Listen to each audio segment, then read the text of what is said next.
नमस्कार, मैं रवीश कुमार। ओडिशा के बालासोर में हुई रेल दुर्घटनाओं से पूरा देश स्तब्ध है। 2 यात्री गाड़ियां और एक मालगाड़ी के दुर्घटनाग्रस्त होने के कारण 260 से अधिक लोगों की मौत हो गई है और घायलों की संख्या करीब 1000 बताई जा रही है। इनमें से कई गंभीर रूप से भी घायल हैं। कहा जा रहा है कि यह दुर्घटना भारत की रेल दुर्घटनाओं के इतिहास की भयंकर दुर्घटनाओं में से एक हो सकती है। हावड़ा से चेन्नई जाने वाली Shalimar Chennai Coromandel super fast express शानदार ट्रेन के रूप में मानी जाती है। यह वो ट्रेन है जिसने सही मायने में पूरब और उत्तर को दक्षिण से जोड़ा है। इस ट्रेन की रफ्तार और रूट की खूबसूरती को लेकर लोग खूब बातें किया करते थे।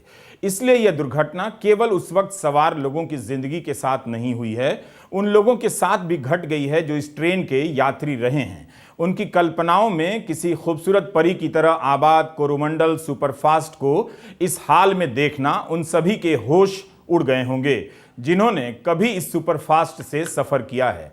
बालासोर में हुई दुर्घटना में एक और ट्रेन हादसे का शिकार हो गई।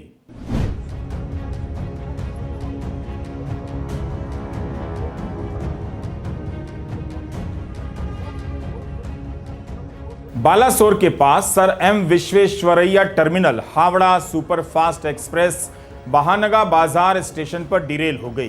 पटरी पर कोच बिखरे हुए हैं। बगल के ट्रैक पर शालीमार चेन्नई कोरोमंडल सुपरफास्ट एक्सप्रेस उल्टी दिशा से आ रही थी और इनसे टकरा गई। कोरोमंडल एक्सप्रेस के 12 कोच पटरी से उतर गए और कुछ डिरेल कोच के साथ वाले ट्रैक पर खड़ी हुई एक मालगाड़ी से जा टकराए। दोनों ट्रेनों की 17 बोगियां पटरी से उतर गईं और भयंकर रूप से क्षतिग्रस्त हो गईं। यह सब शुरुआती जानकारियां हैं, अभी और जानकारी आती रहेगी। पहले से एक ट्रेन दुर्घटनाग्रस्त हुई तो उस समय किसी भी दिशा से आती जाती ट्रेन को सिग्नल तो गया ही होगा। क्या कोरोमंडल के ड्राइवर को सिग्नल नहीं गया? मालगाड़ी के ड्राइवर को सिग्नल गया था। बगल के ट्रैक से सुपर फास्ट एक्सप्रेस कैसे आ गई? कितनी देर पहले हावड़ा सुपरफास्ट एक्सप्रेस दुर्घटनाग्रस्त हुई थी? मालगाड़ी क्यों खड़ी रही? इन सब की जांच होगी। जब तक जांच की रिपोर्ट आएगी आप इस भयावह दुर्घटना के असर से दूर हो चुके होंगे। रेल मंत्री का दौरा हो चुका है, जांच के आदेश दे दिए गए हैं जो इस मौके पर ही दे दिए जाते हैं। उन परिवारों के साथ हमारी भी संवेदनाएं हैं जिनके लोग इस दुर्घटना में मारे गए हैं और घायल हुए हैं।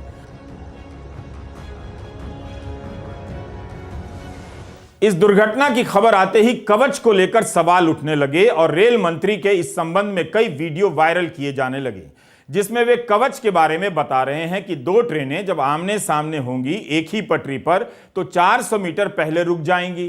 पूछा जा रहा है कि इस रूट पर कवच था या नहीं।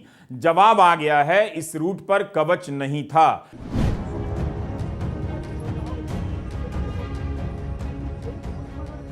रेलवे के प्रवक्ता अमिताभ शर्मा का मीडिया में बयान है कि इस रूट पर ही कवच नहीं है। बताइए ये कितना महत्वपूर्ण रूट है और यहां कवच तक नहीं।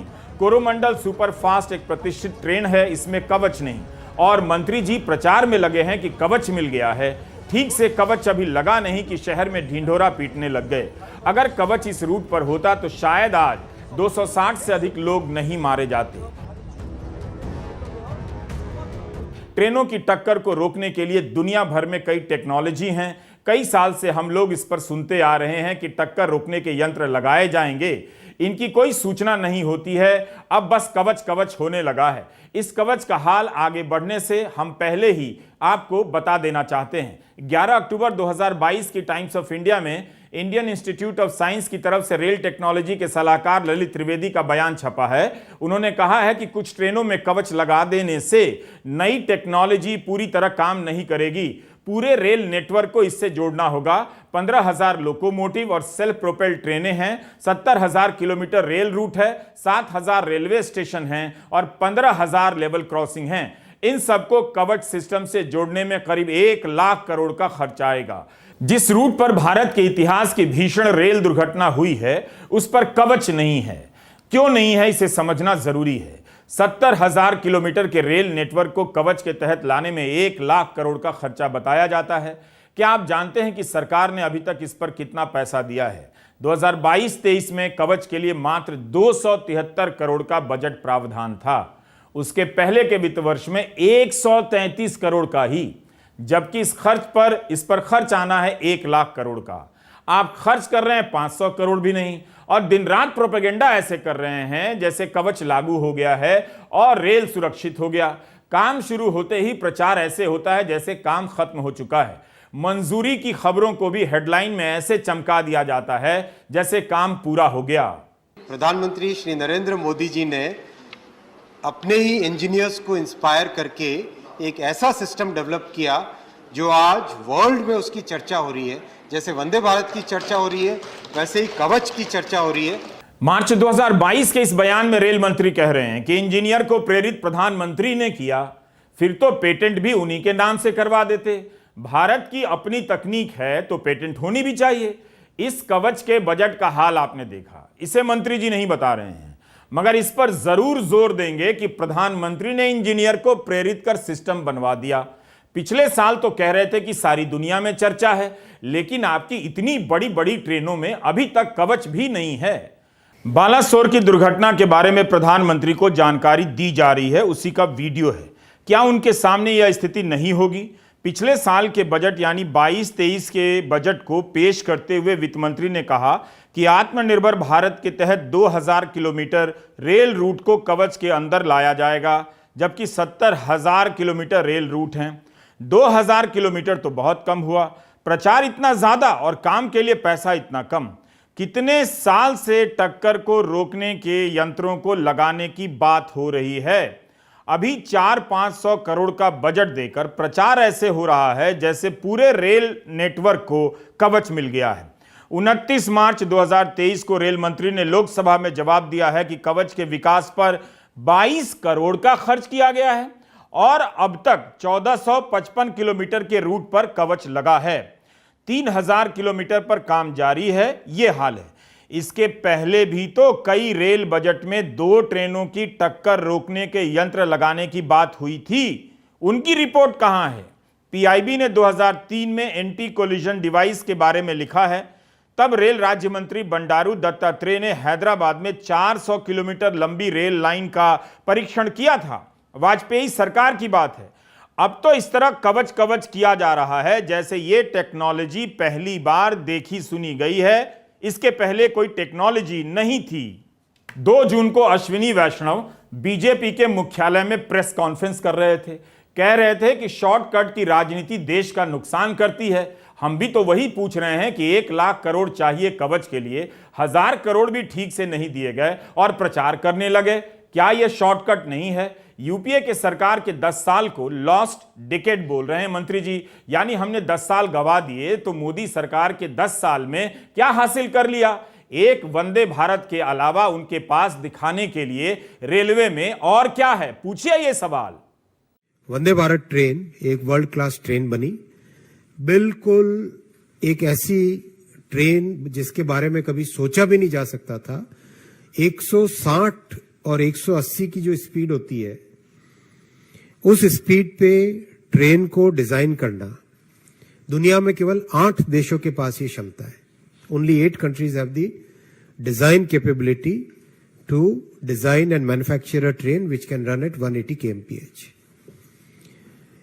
We have joined that very exclusive group of countries जो कि इतनी कॉम्प्लेक्स मशीन को डिजाइन कर सकते हैं, सक्सेसफुली डिजाइन कर सकते हैं। डिजाइन की बात एक है, आत्मनिर्भर भारत की बात है ये। साथ ही साथ जो पैसेंजर्स को इससे कंफर्ट आया और पैसेंजर्स को जिस तरह से एक नया साधन मिला, वो एक बहुत बड़ी बात है। हम मौके की संवेदनशीलता को समझते हैं, लेकिन आज राहत बचाव कार्य के नाम पर रेल मंत्री सवालों से नहीं बच सकते हैं। राहत और बचाव कार्य उनके मंत्रालय के अधिकारी और कर्मचारी कर रहे हैं। वो रात भर से जागे हैं। प्रधानमंत्री का दौरा हो या उनका ही दौरा हो, इसके बहाने वे सवालों से नहीं बचेंगे, क्योंकि फिर मौका नहीं मिलेगा और हम रेलवे के भीतर की हालत को समझने का एक बड़ा मौका गंवा देंगे। दुर्घटना क्यों हुई, रेलवे की हालत क्यों खराब है, इन सवालों से परिजनों को राहत ही मिलेगी कि कोई पत्रकार रेल मंत्री से जवाब तो मांग रहा है कि उनके अपने क्यों मरे। वंदे भारत ट्रेन को लेकर जिस तरह का प्रोपेगेंडा चल रहा है, उसे लेकर बात जरूरी है। क्या यही एक ट्रेन है भारत में? क्या सारा भारत इसी से चल रहा है? हमने अपने वीडियो में कई बार आपको चेतावनी दी है। आप देखिए पुराने वीडियो कि वंदे भारत नई ट्रेन है, मगर यही एक ट्रेन नहीं है। बाकी ट्रेनों में लोग कैसे सफर कर रहे हैं, इसकी रिपोर्टिंग बंद कर दी गई है। दावा किया जाता है कि 160-180 किलोमीटर प्रति घंटे की रफ्तार से वंदे भारत चलती है। क्या चल रही है? अखबारों में तो यही छपा है कि इसकी औसत रफ्तार 70 किलोमीटर प्रति घंटे से भी कम है। हम वंदे भारत का जिक्र इसलिए कर रहे हैं कि पिछले 1 साल से केवल इसी ट्रेन का उद्घाटन प्रधानमंत्री करने में लगे हैं, रेल मंत्री नहीं करते। इंडियन एक्सप्रेस में तो खबर आई है कि 16 बोगी की एक ट्रेन होती है, लेकिन बोगियां कम हैं, तो उद्घाटन के लिए 8-8 बोगी की वंदे भारत लॉन्च होने लगी है। नई ट्रेनें आती रहती हैं, आनी भी चाहिए, लेकिन इतना भी तो दिखावा नहीं होना चाहिए। हालांकि कोई भी सरकार दुर्घटना के तुरंत बाद मुआवजे का ऐलान कर ही देती है, लेकिन इस तरह के भयंकर हादसों के वक्त रेल मंत्री को ट्वीट करने से बचना चाहिए था कि मृतकों को 10 लाख रुपए दिए जाएंगे, गंभीर रूप से घायलों को 2 लाख दिए जाएंगे। सभी सरकारें अमूमन ऐसा करती हैं, लेकिन उस वक्त जब लोग अपने परिजनों का हाल खोज रहे थे, मरने का समाचार मिल रहा था, 10 लाख के ऐलान को रोका जा सकता था। यह राशि चुपचाप भी दी जा सकती थी। कहीं भी दुर्घटना घट सकती है, लेकिन यह दुर्घटना क्यों हुई? हम जितना इस बात को लेकर अंधेरे में हैं, उतना ही रेलवे की हालत को लेकर अंधेरे में हैं। रेल बजट तो कब का समाप्त हो गया, खूब आप लोगों ने ताली बजाई। कम से कम उस बहाने रेलवे की कमियों पर चर्चा हो जाती थी और मीडिया में रेल बजट के आसपास तरह तरह की रिपोर्ट आती थी। हमें याद है यूपीए के समय रेल बजट से पहले और बाद में उसी दिन लालू प्रसाद यादव का कई चैनलों पर इंटरव्यू चलता था। अलग अलग इलाकों में रेल की उपेक्षा को लेकर उनसे सवाल पूछे जाते थे, तो पता चलता था कि मंत्री जी ने किस क्षेत्र पर ज्यादा ध्यान दिया और कौन सा क्षेत्र अनदेखा रह गया। लेकिन अब तो आप देखेंगे कि रेल मंत्री ना तो उद्घाटन में नजर आते हैं, ना रेल को लेकर खुली प्रेस कॉन्फ्रेंस में। सवाल जवाब तो लगता है जैसे बंद ही हो चुका है, क्योंकि पार्टी कवर करने वाला रेलवे के बारे में क्या सवाल पूछेगा। अब देखिए, जिस शाम बालासोर में दुर्घटना हुई, उस दिन सुबह सुबह रेल मंत्री बीजेपी के कार्यालय में अपने मंत्रालय को लेकर प्रेस कॉन्फ्रेंस कर रहे थे। बेहतर यह भी होता कि अपने मंत्रालय में भी प्रेस कॉन्फ्रेंस करते, जहां रेल मंत्रालय कवर करने वाले पत्रकारों को सवाल पूछने का मौका मिलता, क्योंकि उन्हें ज्यादा पता होता है। बीजेपी के दफ्तर में वही पत्रकार होंगे जो दिन रात बीजेपी कवर करते हैं। 2 जून की दुर्घटना के बाद कहा जाने लगा कि कई साल बाद दुर्घटना हुई है। बालासोर की इन तस्वीरों को देखकर हमें भी लगा कि 2017 के बाद इतनी बड़ी दुर्घटना हुई है, लेकिन 2 दिन पहले यानी 31 मई के द हिंदू अखबार में एस विजय कुमार की एक रिपोर्ट ने ऐसी धारणाओं को गलत साबित कर दिया। इस रिपोर्ट के आधार पर रेल मंत्री से आज ही सवाल होना चाहिए था कि क्या रेलवे में लोको पायलट की कमी है? क्या ट्रेन चलाने वालों को 12 घंटे से ज्यादा की ड्यूटी कराई जा रही है? अगर हां, तो इसका ट्रेन की सुरक्षा पर या उनकी सेहत पर क्या असर पड़ रहा है? विजय कुमार ने लिखा है कि सूत्रों के अनुसार रेलवे में 21-22 में 35 रेल दुर्घटनाएं हुई हैं, जिनमें या तो लोग मारे गए हैं या हताहत हुए हैं, या जिनमें रेलवे को नुकसान हुआ है। और 2022-23 में इनकी संख्या बढ़कर 48 हो गई। बिना नुकसान वाले साधारण दुर्घटनाओं की संख्या 2022-23 में 162 थी। 35 मामलों में सिग्नल देखने में चूक हुई, जिसे signal passed at danger SPAD कहते हैं।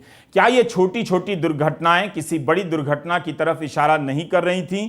हिंदू के विजय कुमार ने इसके कारणों के बारे में लिखा है कि रेलवे में कर्मचारियों की कमी के कारण ये दुर्घटनाएं बढ़ती जा रही हैं। ट्रेन चलाने वाले ड्राइवरों की संख्या कम है, लोको पायलट को 12 घंटे की न्यूनतम ड्यूटी करनी पड़ रही है, उन्हें पहले की तरह आराम नहीं मिलता।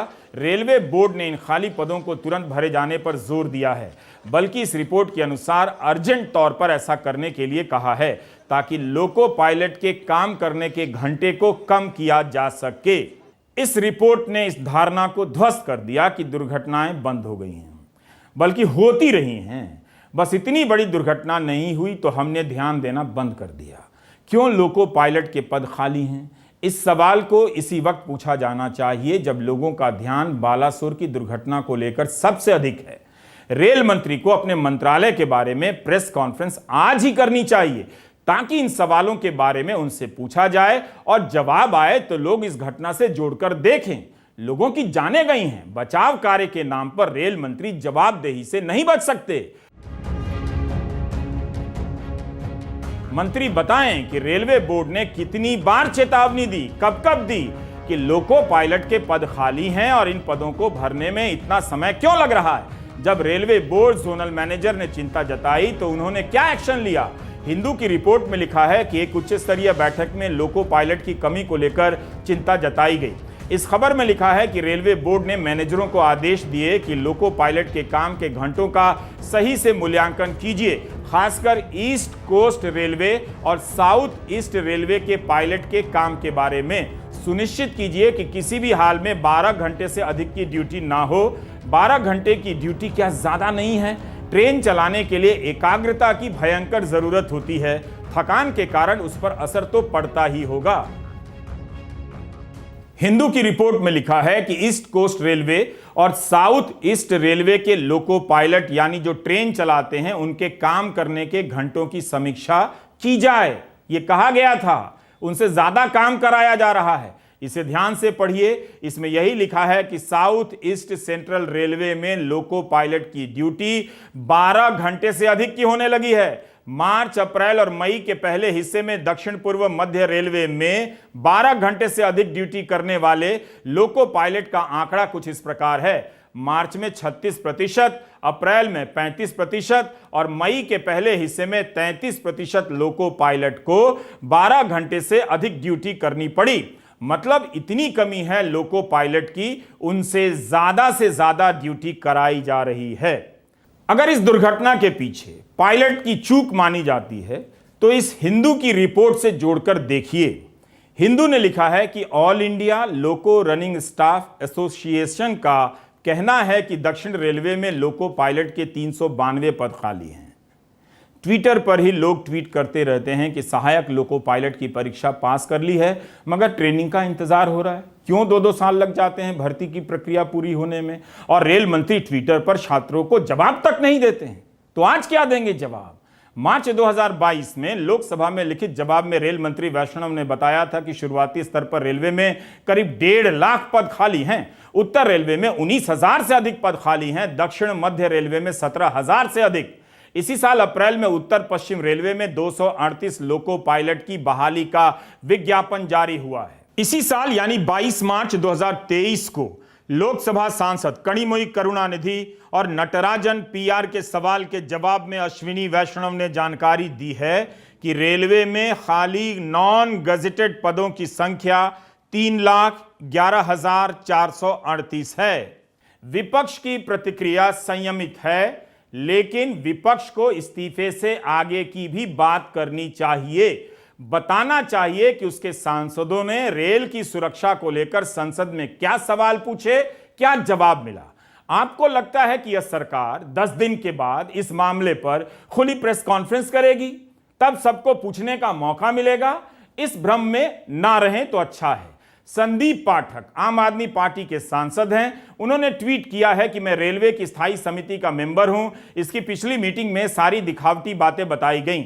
मैंने मीटिंग में कहा कि सबसे पहले सेफ्टी से जुड़े हुए काम पूरे हों। मैंने कहा कि एंटी कोलिजन, एंटी डिरेलमेंट यंत्र अभी तक सभी ट्रेनों में नहीं है। पहले ट्रेन सुरक्षा के सभी यंत्र लगाइए। बिना सुरक्षा यंत्र के रेलवे भगवान भरोसे चल रही है। इस तरीके से सिर्फ पीआर और दिखावे से देश बर्बाद हो जाएगा। कम से कम सांसद संदीप पाठक के इस ट्वीट से कुछ तो दिखा कि सुरक्षा को लेकर हालत क्या है। मंत्री को आज ही इस पर जवाब देना चाहिए था।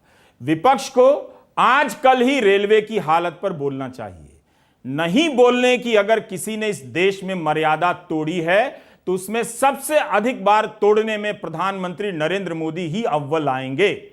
नवंबर 2016 में कानपुर में भीषण रेल दुर्घटना हुई। तुरंत प्रधानमंत्री मोदी ने बयान दे दिया कि सीमा पार की साजिश है। अगले साल यूपी विधानसभा का चुनाव होने वाला था। गोंडा में भाषण देते हुए प्रधानमंत्री ने पाकिस्तान की तरफ इशारा कर दिया। एनआईए को जांच सौंप दी गई। बाद में रेलवे सुरक्षा कमिश्नर के पैनल की रिपोर्ट आई कि डिब्बे में जंग लगने के कारण वेल्डिंग कमजोर हो गई थी, जिसके कारण ऐसा हुआ। हालांकि इस रिपोर्ट ने भी कहा था कि एनआईए की जांच अगर सीमा पार साजिश को खारिज कर दे तभी इस रिपोर्ट के तथ्यों को सही माना जाए। यह हालत है रेल मंत्रालय की रिपोर्ट का। 2020 अक्टूबर तक एनआईए की रिपोर्ट नहीं आई थी। ऐसा इंडियन एक्सप्रेस की रिपोर्ट से पता चलता है। इसके बाद रिपोर्ट आई हो ऐसी कोई खबर हमें नहीं मिली, हम पुष्टि नहीं कर सकते। यही वक्त है कि हम रेल मंत्री से सवाल करें, वरना जवाब नहीं आएगा। आधे समय तो गोदी मीडिया पर एंटी मुस्लिम डिबेट चलता है, एंटी राहुल डिबेट चलता है। रेल पर कब चर्चा आपने देखी है? पिछले साल की एक खबर है, 9 महीने में रेलवे के 77 वरिष्ठ अधिकारियों ने समय से पहले रिटायरमेंट ले लिया।